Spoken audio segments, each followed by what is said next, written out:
Turn a Blind Eye by Vicky Newham. Read by Sonia, Kaur. You may choose to look the other way, but you can never say again that you did not know. William Wilberforce, 1791. Kala Uddin Mosque, Sylhet, Bangladesh.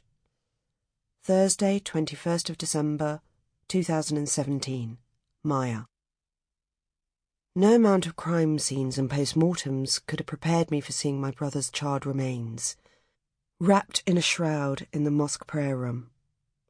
Out of the casket and on a trolley, his contorted limbs poked at the white cloth like twigs in a cotton bag. Since receiving the news of Sabir's death, I teetered on the water's edge of grief. Imprinted on my mind were images of him burning alive in his own body fat, skin peeling away from his flesh. I imagined the flames using his petrol doused clothes as a wick. And here, now, beneath the camphor and perfumes of the washing rituals, undertones of burned flesh and bone lingered. In the dim light, surrounded by Quran excerpts, it was as though the walls were leaning in. My legs buckled and I folded to the ground, knees smashing on the concrete beneath the prayer room carpet. Tears bled into my eyes and my hijab fell forwards. All I wanted was to curl into a ball on the floor and stay there forever, because my kind, sensitive brother was nothing more than a bag of bones and a handful of teeth. Burned alive in his flat in Sylhet. My sister was beside me now on the floor, kneeling. "Get up," Jasmina muttered in my ear. "Remember what the Imam said." She slotted her arm through mine, hauled me to my feet, and turned me to face the mihrab for prayers. "In the name of Allah and the faith of the Messenger of Allah," said the Imam.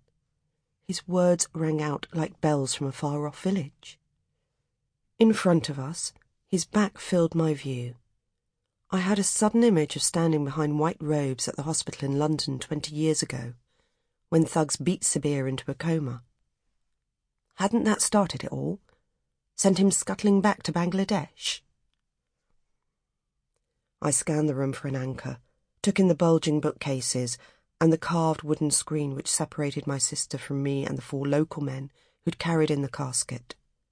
It was the medicinal smell of camphor that returned me to familiarity.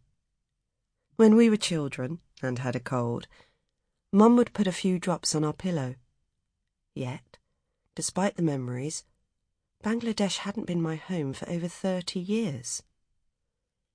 The Imam was asking for Sabir to be forgiven, and I felt the storm of anger swell. "Shh!" Jasmina hissed into my hair. "Maya, look at me!" She straightened my hijab and pinned it back in place, licked her thumb and dabbed at my tear-streaked face. "But he hasn't done anything wrong," I wanted to yell. 5 minutes later, and despite the humidity, it was a relief to be in the open air of the cemetery. How tiny the grave looked for my big brother. The Imam's face was tight, and his cheek twitched with the misgivings he'd relayed to us over the phone. "It will mean a woman positioning the bones in the grave," he said. I removed my shoes and clambered down the rope ladder into the pit.